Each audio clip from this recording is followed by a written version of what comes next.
আজকে খাবো গরুর মাংস ভুনা ভুনা। কি স্বাদ!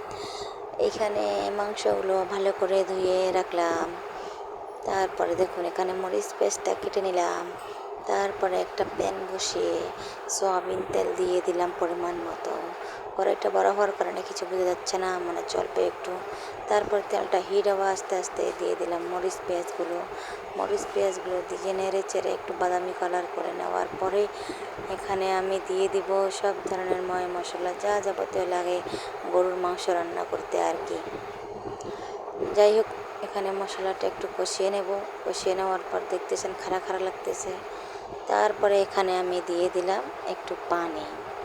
ব্যাস, পানিটা দিয়ে একটু তেল তেল করে কষে নিয়ে এই যে দেখুন তেল ছেড়ে দিয়েছে। এরপরে দিয়ে দিলাম মাংসটা।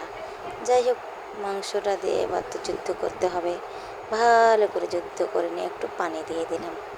গরুর মাংস তো পানির পরিমাণটা বেশিই লাগে। ঢাকনা দিয়ে দিলাম, অপেক্ষা করলাম। তারপরে দেখুন কত সুন্দর করে পানিটা শুকিয়ে গেছে এবং মাংসটা সিদ্ধ হয়ে গেছে।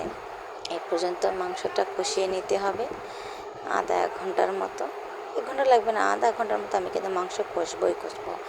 কষতে কষতে যতক্ষণ না লাল হবে না, তেল বার হবে না, মাংস যুদ্ধ করা আমি বাদ দিচ্ছি না ভাই রে ভাই। যাই হোক, মাংসটা আমার কিন্তু কষানো হয়ে গেছে। এই দেখুন লাল লাল ভুনা হয়ে গেছে। তো আল্লাহ হাফেজ। এই পর্যন্ত আপনারা ভালো থাকবেন, আশা করি পরবর্তী নেক্সট